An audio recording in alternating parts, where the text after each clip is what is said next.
नमस्कार मित्रांनो, मॉमचा धाबा या YouTube चॅनलवर तुम्हा सर्वांचं मनापासून स्वागत। आज आपण कोबी मंचुरियन बनवणार आहोत। घरात जर मक्याचं पीठ नसेल तर कोबी मंचुरियन कसं बनवायचं हे आज आपण बघणार आहोत। कोबी मंचुरियन बनवण्यासाठी लागणारे साहित्य: अर्धा कोबी, 15 ते 20 लसणीच्या पाकळ्या, 1 चमचा काश्मीरी पावडर, 1 वाटी पोहे, पाव वाटी मैद्याचं पीठ, 2 चमचे शेजवान चटणी, 1 मोठा चमचा सोया सॉस, चवीनुसार मीठ। मक्याच्या पिठाबद्दल आपण इथे पोहे वापरणार आहोत। तर सर्वात प्रथम हे पोहे मिक्सर मध्ये बारीक वाटून घ्यायचे आहेत। आपले पोहे मिक्सरला बारीक वाटून झालेले आहेत। आता आपण कोबी किसणार आहोत बारीक।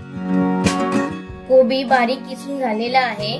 त्यामध्ये बारीक केलेला लसूण ऍड करायचा आहे, शेजवान सॉस, काश्मीरी पावडर, चवीनुसार मीठ, सोया सॉस, मैदा, बारीक वाटलेले पोहे।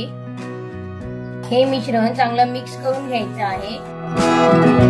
यामध्ये पाणी टाकण्याची गरज नाहीये, कोबीलाच पाणी असतं, त्यामुळे तुम्ही पाणी टाकू नका।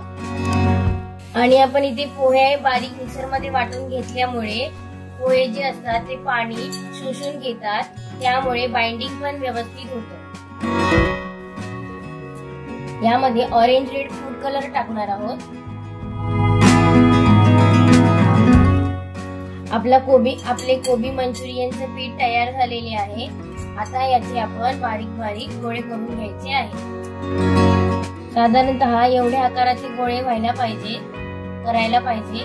गोळे बनवून झालेले आहेत।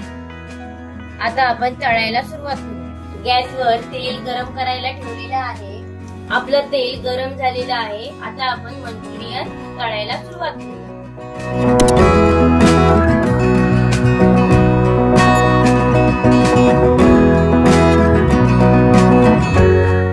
आता आपले मंचुरियन व्यवस्थित तळलेले आहेत बघा।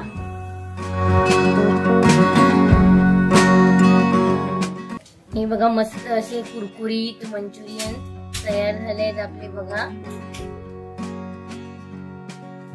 आतून पण व्यवस्थित शिजलेले आहेत, गरम आहेत।